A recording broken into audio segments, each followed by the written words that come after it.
આંકડાશાસ્ત્રમાં 50માંથી જો 50 માર્ક્સ મેળવવા હોય ને તો આ વિડીયો તમારા માટે ખૂબ અગત્યનો છે. કારણ કે પ્રથમ પરીક્ષાની અંદર જે 50 માર્ક્સનું જે પેપર પૂછાવાનું અને એમાં તમે સારામાં સારા માર્ક્સ મેળવવા હોય તો તમને ખબર હોવી જોઈએ કે કયો પ્રશ્ન કયા ચેપ્ટરમાંથી પૂછાવાનો. તો વિભાગ એ ની વાત કરીએ તો વિભાગ એ માં કુલ 10 MCQ પૂછાશે. એના મતલબ કે એના 10 ગુણ છે. વિભાગ બી ની અંદર આપણને કુલ 5 પ્રશ્નો પૂછાશે, એને VSQ કહેવાય અને એના 5 ગુણ રહેશે. વિભાગ સી ની અંદર તો આપણને કુલ 6 પ્રશ્નો પૂછાય અને 6 માંથી આપણે 4 લખવાના, એકના 2 ગુણ, એટલે વિભાગ 8 ગુણનો થવાનો છે. વિભાગ ડી ની અંદર આપણને કુલ 5 પ્રશ્નો પૂછાય અને 5 માંથી આપણે 3 લખવાના અને 3 લખવાના, એકના 3 ગુણ, એટલે વિભાગ 9 ગુણનો થશે. એ જ રીતના વિભાગ ઈ માં 3 પ્રશ્નો પૂછાય, 3 માંથી 2 લખવાના અને એકના 4 ગુણ, એટલે વિભાગ 8 ગુણનો થશે. અને છેલ્લો વિભાગ એટલે વિભાગ એફ, એમાં 3 પ્રશ્નો પૂછાય અને 3 માંથી 2 લખવાના, એકના 5 ગુણ, એટલે આ વિભાગ 10 ગુણનો થશે. તો આ 10 અને આ 5 અને આ 10 એટલે કેટલા થઈ ગયા? 25 થઈ ગયા. કેટલા થઈ ગયા? 25. આ 9 અને 8 17, 17 ને 8 25, એટલે 25 વત્તા 25 કરીએ તો પેપર કેટલા માર્ક્સનું? 50 માર્ક્સનું છે. એટલે 50 માર્ક્સના પેપરમાં મેક્સિમમ કેવી રીતના માર્ક્સ મેળવી શકાય એ આ વિભાગ વાઇઝ પહેલા જોઈ લીધું. હવે આપણે જોઈએ કે વિભાગ એમાં જે 10 MCQ પૂછાવાના છે એ કયા ચેપ્ટરમાંથી પૂછાવાના. કારણ કે આપણી પાસે કેટલા ચેપ્ટર છે? તો આપણી પાસે 4 ચેપ્ટર છે અને 4 ચેપ્ટરમાંથી MCQ કેટલા પૂછાવાના? 10. એટલે 4 ચેપ્ટર છે અને 4 ચેપ્ટરમાંથી 10 MCQ પૂછાવાના હોય તો આપણને એ ખબર હોવી જોઈએ કે કયા ચેપ્ટરમાંથી કેટલા MCQ પૂછાવાના. તો જોઈએ વિભાગ એ, એમાં 10 પ્રશ્નો તમે જોઈ શકો.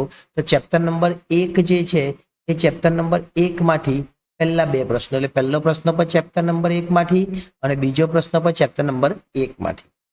ત્રીજો અને ચોથો પ્રશ્ન એ ચેપ્ટર નંબર 2 માંથી પૂછાશે. પાંચમો પ્રશ્ન ચેપ્ટર નંબર 3 માંથી. છઠ્ઠો અને સાતમો પ્રશ્ન પણ ચેપ્ટર નંબર 3 માંથી અને જે છેલ્લા 3 બાકી રહ્યા એ ચેપ્ટર નંબર 4 માંથી. એનો મતલબ એવો થયો પહેલા ચેપ્ટરમાંથી 2, બીજા ચેપ્ટરમાંથી 2 અને ત્રીજામાંથી 3 અને ચોથામાંથી 3. એટલે આ પ્રમાણે જો આપણે તૈયારી કરીએ તો આપણને એમાં 10 માંથી 10 માર્ક્સ મળી શકે. એ જ રીતના બી વિભાગ. તો બી વિભાગની અંદર પ્રશ્નો કેટલા પૂછાવાના છે? તો બી વિભાગમાં 5 પ્રશ્નો. 5 પ્રશ્નો એને કહેવાય VSQ અને VSQ એટલે એને કહેવાય એક વાક્યમાં જવાબ. જે એક વાક્યવાળા પ્રશ્નો છે એવા 5 પૂછાય તો એના કેટલા માર્ક્સ થાય? 5 માર્ક્સ થાય. પરંતુ આ 5 પ્રશ્નો એ કયા ચેપ્ટરમાંથી પૂછાય અને ક્રમ કયો? 11, 12, 13, 14 અને 15. તો 11 નંબરનો પ્રશ્ન એ પહેલા ચેપ્ટરમાંથી પૂછાય. 12 નંબરનો પ્રશ્ન અને 13 નંબરનો પ્રશ્ન આ બંને બીજા ચેપ્ટરમાંથી પૂછાય. ત્યાર પછી ત્રીજા ચેપ્ટરમાંથી 14 નંબરનો અને ચોથા ચેપ્ટરમાંથી 15 નંબર.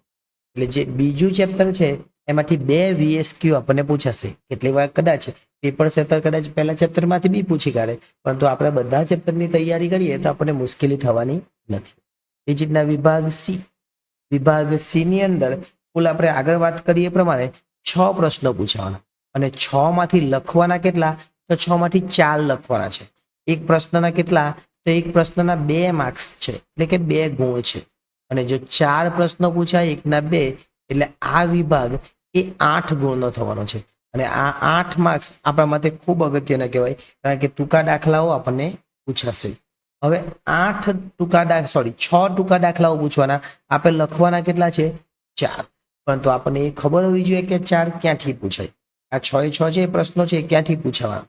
પહેલો પ્રશ્ન અને બીજો પ્રશ્ન એ ચેપ્ટર નંબર 1 માંથી. એનો મતલબ કે આ બંને થિયરી હશે. ચેપ્ટર નંબર 2 માંથી પણ 2 પૂછાવાના છે અને ચેપ્ટર નંબર 3 માંથી 1 અને ત્યાર પછી ચેપ્ટર નંબર 4 માંથી 1.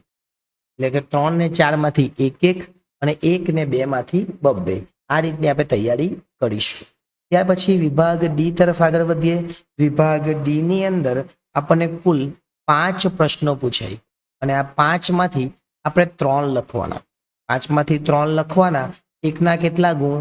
એકના 3 ગુણ એટલે 3 તાલી 9 ગુણનો આ વિભાગ છે. એટલે 9 માર્ક્સ મેળવવા હોય તો આ વિભાગમાં કયા ચેપ્ટરમાંથી પૂછાય એ પણ ખબર હોવી જોઈએ. તો એ જાણવા માટે કયા કયા પ્રશ્નો પૂછાય તો 22 થી લઈને 26 સુધીના પ્રશ્નો પૂછાય. 22 નંબરનો પ્રશ્ન પહેલા ચેપ્ટરમાંથી એટલે કે થિયરી, 23 નંબરનો પ્રશ્ન બીજા ચેપ્ટરમાંથી, 24 ત્રીજામાંથી અને ચોથા ચેપ્ટરમાંથી 2 પ્રશ્નો પૂછાય. ચોથું ચેપ્ટર એટલે કયું? ખૂબ અગત્યનું ચેપ્ટર. ચોથું ચેપ્ટર ખૂબ અગત્યનું અને એ ચેપ્ટર એટલે પ્રસારમાન, અને પ્રસારમાનમાંથી આપણને 2 પ્રશ્નો પૂછાશે એટલે એ પ્રમાણે આપણે તૈયારી કરીશું. ત્યાર પછી આગળ વધીએ વિભાગ ઈ તરફ. વિભાગ ઈ ની અંદર આપણને કુલ 3 પ્રશ્નો પૂછાય અને 3 માંથી લખવાના કેટલા? 2. એક જે પ્રશ્ન છે એ એક પ્રશ્નના 4 માર્ક્સ થશે. હવે એક પ્રશ્ન 4 માર્ક્સનો એવા 2 પૂછાવાના એટલે કુલ 8 ગુણ કહેવાય. અને આ 8 ગુણ મેળવવા માટે આ 3 માંથી આપણને 2 આવડવા જોઈએ. પરંતુ એ 3 પ્રશ્નો કયા હશે? તો 27, 28 અને 29 નંબરનો પ્રશ્ન. પરંતુ કયા ચેપ્ટરમાંથી પૂછાય? તો 27 નંબરનો પ્રશ્ન એ બીજા ચેપ્ટરમાંથી પૂછાય, એટલે પેલું કોષ્ટક રચના વાળું, પરણિત અપરણિત ને બધું આવે ને એવું કોષ્ટક રચના વાળું. ત્રીજો ચેપ્ટર એટલે મધ્યસ્થ બહુલક વાળું અને ચોથું ચેપ્ટર એટલે પ્રસારમાન વાળું, એટલે કે એસ વાળું, પ્રમાણિત વિચલન ને બધું આવે એ. અને આ પ્રમાણે જો તૈયારી કરી દઈએ આપણે તો ઈ વિભાગની અંદર આપણે સારામાં સારા માર્ક્સ મેળવી શકીએ. હવે આવે એફ વિભાગ. એફ વિભાગ પણ ખૂબ અગત્યનો, કારણ કે એફ વિભાગની અંદર 10 ગુણનો આ વિભાગ થવાનો છે. એટલે 10 ગુણનો જો વિભાગ હોય તો પ્રશ્ન કેટલા પૂછાય? તો 3 પ્રશ્નો પૂછાય અને 3 માંથી 2 લખવાના. પરંતુ આ જે પ્રશ્નો છે એ એક પ્રશ્ન એ 4 ગુણનો થવાનો છે. સોરી, પેલામાં 4 ગુણનો, અહીંયા 5 ગુણનો. 5 ગુણનો એક પ્રશ્ન હોય તો 5 દુ 10 એટલે કે 5 ગુણ્યા 2 એટલે 5 માર્ક્સ વાળા 2 પ્રશ્નો એટલે 10 માર્ક્સનો આ વિભાગ છે. 30, 31 અને 32 એનો ક્રમ પણ આ જ રહેશે. અને કયા ચેપ્ટરમાંથી પૂછાય?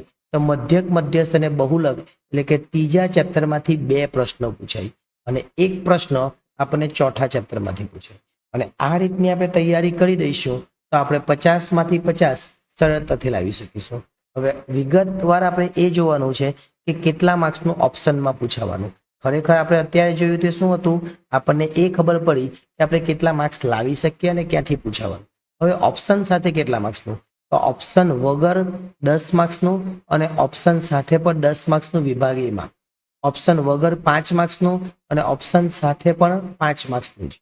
જ્યારે વિભાગ સી ની અંદર ઓપ્શન વગર 8 માર્ક્સનું અને ઓપ્શન સાથે 12 માર્ક્સનું, પ્રશ્નો 6 પૂછાવાના. એટલે અહીંયા 9 માર્ક્સનું અને ઓપ્શન સાથે જોવા જઈએ તો ઓપ્શન સાથે 5 પ્રશ્નો એટલે 15 માર્ક્સનું.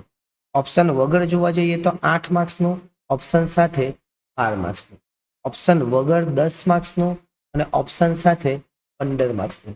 એટલે આ તો આપણને ખબર છે 10 ને 5 15, 15 ને 8 23, 23 ને 9 32, 32 ને 8 40 ને 50. પરંતુ આ કેટલા થાય? 10 ને 5 15, 15 ને 12 27, 15 ને 15 30 કરીએ, 30 ને 12 42, 42 ને 12, 42 ને 12 54, 54 અને 15, 54 માં 5 ઉમે તો 59, 59 10 69. એટલે 69 માર્ક્સનું પેપર છે. ફરીથી જોવું તો જોઈ લે, આ 27 થયા, અથવા આ 12 અને 12 24, આ 15 ને 15 24 ને 30, 30 ને કેટલા થયા? 54 અને 54 ને 5 એટલે 59, 59 ને 10 69. એટલે 69 માર્ક્સનું પેપર છે. એમાંથી તમારે લખવાનું કેટલું? 50 માર્ક્સ. એટલે 69 માંથી 50 લાવવાનું એવું કહેવાય. અને આટલા માર્ક્સ લાવવાના હોય તો આપણે સરળતાથી લાવી શકીએ. ચેપ્ટર બી બહુ ઓછા છે, ફક્ત 4 જ ચેપ્ટરની તૈયારી કરવાની છે. એમાં જે પહેલું ચેપ્ટર છે તો થિયરી જ છે.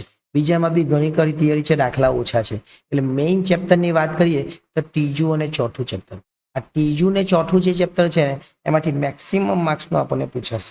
એટલે ત્રીજા અને ચોથા ચેપ્ટરની આપણે તૈયારી એવી કરવાની જેથી આપણે સારામાં સારા માર્ક્સ મેળવી શકીએ. નેક્સ્ટ ટાઈમ જ્યારે મળીશું ત્યારે બીજો એક વિડીયો સાથે આગળ વધીશું. આભાર.